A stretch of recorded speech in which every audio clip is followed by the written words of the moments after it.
Avocado toast. చాలా easy recipe అండి, సింపుల్గా అయిపోతుంది. ఒకసారి ట్రై చేసి చూడండి. ముందుగా ఉల్లిపాయలని, టమాటాలని, పచ్చిమిర్చి, కొత్తిమీర అన్నిటినీ సన్నటి ముక్కలుగా కట్ చేసుకోవాలి.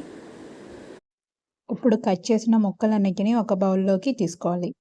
తీసుకున్న తర్వాత వీటినన్నిటినీ బాగా కలుపుకోవాలి. ఇప్పుడు అవకాడో తీసుకోవాలి. ఇది కొంచెం పండింది అయితే చాలా టేస్టీగా అనిపిస్తుంది, పచ్చిదానికన్నా కూడా. ఈ విధంగా కట్ చేసుకొని దానిలో ఉన్నటువంటి గింజని తీసేసుకోవాలి. నేను ఇక్కడ 2 అవకాడోలు అనేవి తీసుకున్నాను. తీసుకున్న తర్వాత వీటిని పీల్ చేసుకోవాలి. పైన ఉన్న తొక్క తీసేస్తే చూసారు కదా, ఇలా మంచిగా పండితే ఈ విధంగా కొంచెం మెత్తగా అనిపిస్తుంది. పచ్చిగా ఉన్నవి అంత టేస్ట్ అనిపించవు. వీటిని మరీ పేస్ట్లా కాకుండా ఇలా చాక్ సహాయంతోనే చిన్న చిన్న ముక్కలుగా కట్ చేసుకోవాలి.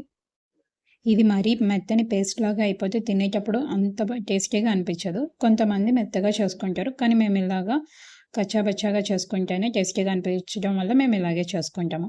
వీటిని ముందుగా కట్ చేసుకున్నటువంటి ఆనియన్స్లో వేసుకొని బాగా కలుపుకోవాలి. చూసారు కదా, ఈ విధంగా మొత్తం కలిసేలాగా బాగా కలుపుకోవాలి.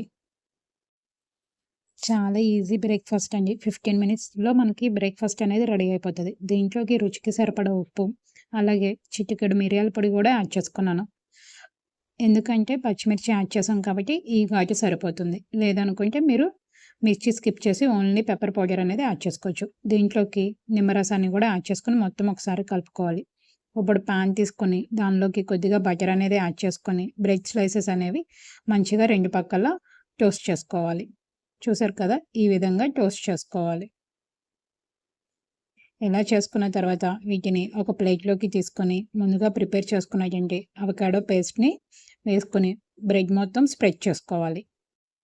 ఫస్ట్ టైం ట్రై చేసే వాళ్ళకి కొంచెం కష్టంగా అనిపిస్తుంది, కానీ ఒకసారి కనుక మంచిగా ట్రై చేస్తే రెగ్యులర్గా ఈ బ్రేక్ఫాస్ట్ చేసుకుంటారు. హెల్త్కి హెల్త్, అలాగే టైం సేవింగ్ కూడా అవుతుంది. చాలా టేస్టీగా అనిపిస్తుంది.